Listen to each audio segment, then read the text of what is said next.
Voltamos, telespectador, segundo bloco do nosso programa, Direitos e Deveres, Cidadania e Ação. Hoje, na companhia do Dr. Rodrigo Prates, entrevistando a doutora Cristiane Barrio Novo, nossa professora também na FIG-Unimesp, que nos dá o prestígio do apoio para a produção do nosso programa. E também foi minha professora. Também foi sua professora. Assim como você. Aqui nós estamos numa família de... E você já está quase no ponto de dar aula para todos nós. Essa que é a verdade. Isso, né? é muito bom. Muito bem. Falávamos, então, na questão da contaminação, né, do meio ambiente, em razão da decomposição, né, do cadáver, né? E você falou que são dois aspectos, e você falou do primeiro. Certamente existe um segundo aspecto que também preocupa essa contaminação. O que seria isso aí, doutora? A questão do primeiro aspecto é porque os cemitérios, em especial os municipais, enterram em covas rasas, diretamente no solo. E aí veja o que acontece. Por exemplo, o cemitério da Vila Formosa, em São Paulo, ele tem uma área de 763 mil metros quadrados. Ele foi criado na década de 40. O que acontece? As pesquisas mostram que, por mês, eles fazem a exumação de 1.025 corpos.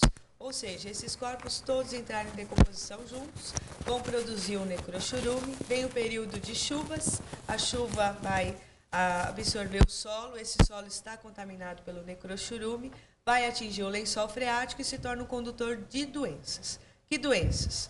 Tétanos, gangrenas, infecções alimentares, febre tifoide, paratifoide, hepatite A, leptospirose, cólera e as viroses no geral, vômito, diarreia, assim por diante. Então, esse é o primeiro aspecto, a questão da contaminação do solo e do lençol freático. Quem trabalha, então, no cemitério corre um seríssimo risco. Sim, na ocasião que fiz a pesquisa, que foi para a minha dissertação do mestrado, eu tive a experiência de conversar com os coveiros, jardineiros do cemitério de Vila Formosa.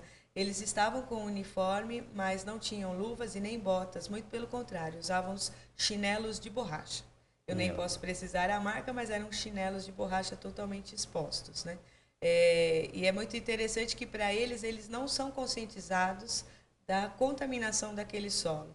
Um deles até comentou, Vila Formosa tem muita árvore frutífera, muitos pés de manga, jabuticaba, goiaba, e eles disseram que nunca comeram frutas tão gostosas como as que são produzidas por lá. E assim, olha, que a ignorância né, sobre a toxicidade do problema nos leva a essa situação. A gente ri, mas a situação é muito séria. E eu perguntei a um deles, eu falei assim, por acaso, quando vocês se machucam, o que acontece? Eles estavam em 4 homens, mais ou menos, um olhou para o outro e falou assim, você lembra do Zé? Aí eu aproveitei e falei assim, o que aconteceu com o Zé? O Zé começou com um machucado na canela, e hoje ele perdeu a perna, porque o machucado foi tomando proporções, que acabou cortando um pedaço da perna, depois até o joelho, e hoje ele não tem a perna. E a gente conversa com ele, mas foi por causa do machucadinho.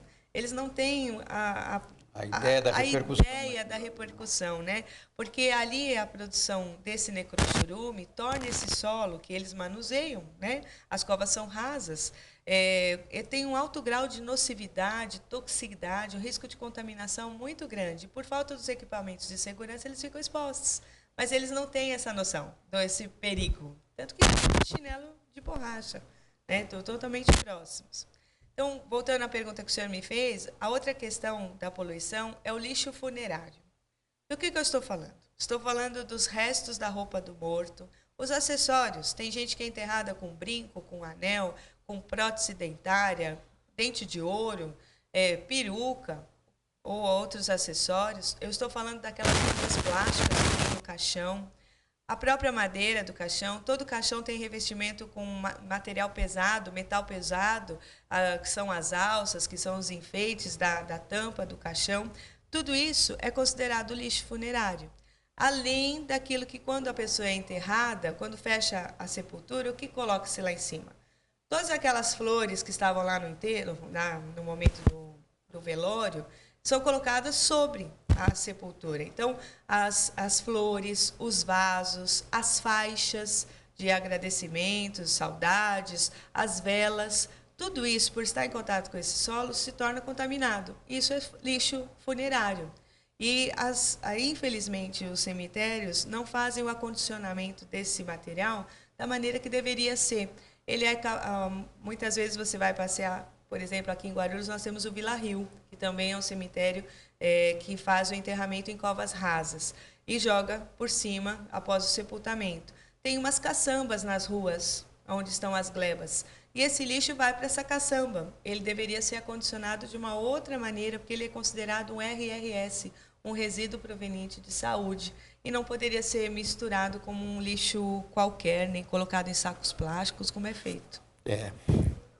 Eu vou fazer a seguinte pergunta, eu acho que se o Rodrigo também tem a mesma dúvida ou não. Depois do que a doutora Cristiane nos falou, será que cremar o corpo seria a solução para evitar a contaminação do solo? Veja só, existem muitos estudos de equipe disciplinares, certo? Nós temos biólogos, químicos, geólogos estudando o assunto e também o pessoal do direito, né, na esfera do direito ambiental em especial. Temos algumas soluções. Uma seria tirar o cemitério tradicional do solo e incentivar os cemitérios verticais. E aqui em Guarulhos já temos um. Temos um. O cemitério vertical seria por falta do espaço, o custo alto dos terrenos e assim por diante. Só que lá no vertical também vai ter problema. Ali no que temos aqui em Guarulhos, se o senhor olhar de longe, ele parece uma colmeinha de abelha, né? Na verdade, cada invólucro onde é colocado o caixão, ele tem uma queda na construção, porque o corpo vai entrar em decomposição igualzinho aquele da terra e vai se transformar em necrochurume do mesmo jeito. E esse necrochurume tem que escorrer para uma canaleta e existe um sistema de sucção, porque lá no subsolo há um filtro biológico que trata esse necrochurume. Mas e depois dali, ele é encaminhado para onde? Se o senhor for fazer uma visita a esse cemitério vertical aqui em Guarulhos, tem um córrego lindeiro ao cemitério. E o córrego tem uma água negra. A vegetação dali é uma vegetação que se adaptou à poluição. Então, será que seria o caso? E a outra que as pessoas comentam muito, como o senhor falou, é a história da cremação. Mas a cremação também tem o aspecto religioso. Quando você faz a cremação, sobram os resíduos, certo? O que sobrou daquele cadáver. O aspecto religioso manda fazer o quê? O esparzimento das cinzas, que é o jogar as cinzas.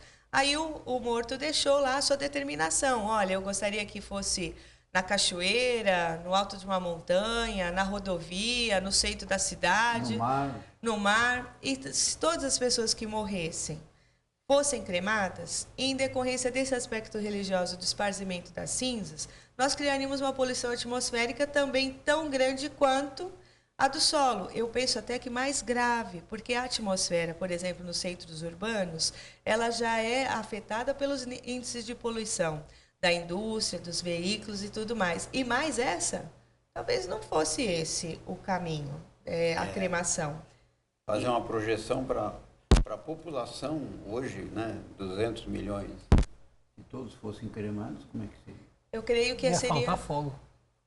E aumentaria o índice de poluição por causa das cinzas. Existem estudos até em cemitérios no espaço, através de cápsulas. Anda para o espaço e lá a contaminação não nos afeta tão propriamente. Será que não? Agora, existem muitos estudos e eles já chegaram a algumas conclusões. Existem umas substâncias que podem ser feitas através de colchonetes, que se colocaria no próprio caixão, que ele absorveria o necrochurume. Por ocasião da exumação, se retiraria esse colchonete para não jogar diretamente no solo. Tem substâncias químicas que podem ser jogadas nesse solo para revitalizá-lo, porque o que acontece? Em cemitérios como esses, que as covas são rasas, diretamente na terra, de 3 em 3 anos para os adultos, 2 em 2 anos para a criança, são feitas as exumações. Então, na exumação é que você vai tirar esse lixo funerário, né? A roupa que não se decompôs, os acessórios, o resto do caixão e tudo mais. E isso vai ser descartado porque só vão ficar os ossos que vão para o ossário. Então, é um problema muito interessante. As pessoas não estudam essa questão porque as pessoas não gostam de falar de morte, né? Por isso que eu falei no início. Não gostam de falar desse assunto, então não se preocupa. Mas como hoje o cemitério é nosso vizinho, a maior parte da cidade já avançou o suficiente para chegar no muro do cemitério, é algo que se tem que se preocupar, principalmente nas épocas das chuvas. E no verão, aquelas chuvas torrenciais, a condição de epidemias é muito séria mesmo. Tanto não gosta de falar em morte que quando a gente fala em testamento, a pessoa já olha, você acha que eu estou pronto para morrer? Não quero falar disso. Seguro de vida, então, é um assunto que é difícil você tocar com as pessoas, né? Imagina falar de lixo funerário. Muito complicado. Eu advogo na área de família há mais de 20 anos.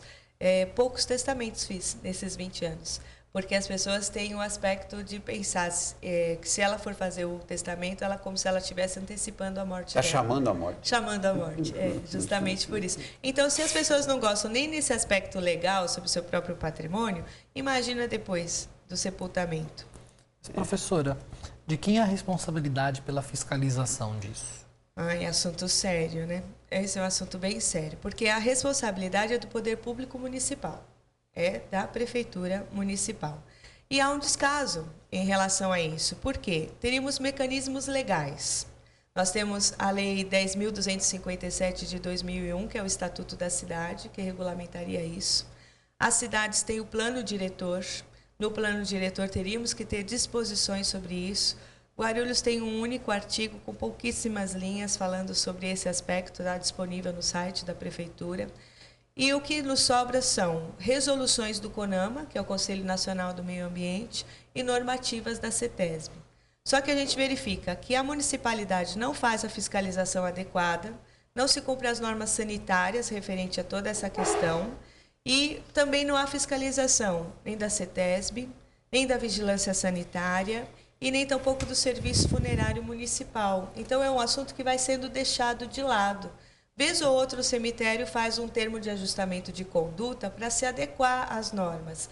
Mas, infelizmente, feito o termo, é dado o prazo, mas a execução desse compromisso é que ela fica sendo deixada para depois, para um assunto menos importante, como se o assunto fosse menos importante. Aliás, é costume, né?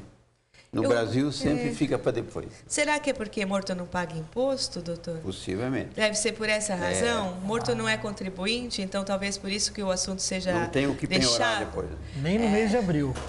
Nem no mês de abril. Porque, assim, existem muitos estudos de criar postos de monitoramento, filtros biológicos, mas o senhor imagina, um cemitério como o da Vila Formosa, 763 mil metros quadrados. Como é que vai implementar um filtro biológico na sua extensão, no seu subsolo? Fica muito difícil, muito complicado. Mas existem. Em Curitiba, nós temos um cemitério que tem selo de sustentabilidade. Ele foi já criado dentro das normas ambientais e já não passa por toda essa situação que foi relatada aqui hoje. Eu costumo dizer que, na condição de operadores do direito, nós devemos conhecer o assunto, difundir o assunto para as pessoas, porque a partir do momento que você dá o conhecimento às pessoas, você a empodera na questão de poder cobrar dessa municipalidade. E, assim, no aspecto pessoal, na condição de cidadão, de consumidor, na hora de comprar um jazigo e verificar esse cemitério, de que maneira esse sepultamento é feito, porque senão sabe o que vai acontecer no final?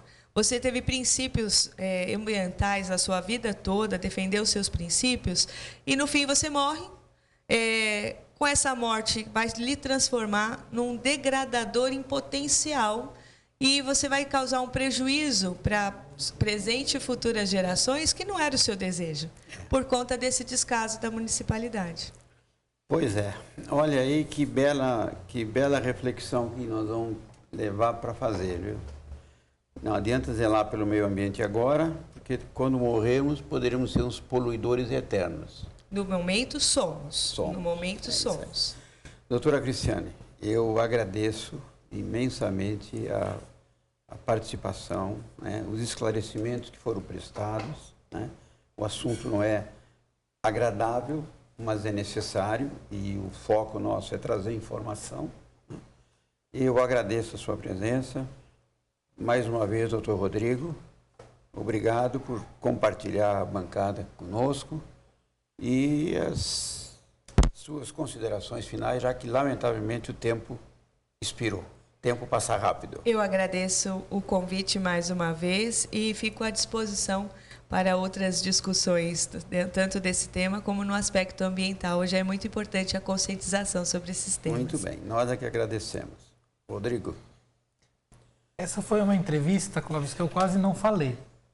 Porque tanto... eu vi. Você está assustado. Você está jovem ainda. Pois é. Eu é que tenho que ter medo. Você é o nosso decano, Clóvis. Você vai ser homenageado aí. Eu que tenho que ter medo. Brincadeira à parte, mas tanto na pré-entrevista quanto agora, eu e o Cristiano falamos muito sobre esse tema. E é realmente necessária essa reflexão do poder público, da população, quanto ao resto mortal. Então, Cristiane, muito obrigado pela sua presença. Realmente engrandece muito a discussão, porque no nosso programa a gente tenta trazer vários temas, né? E eu acho que esse... vários enfoques. Não foi abordado, talvez.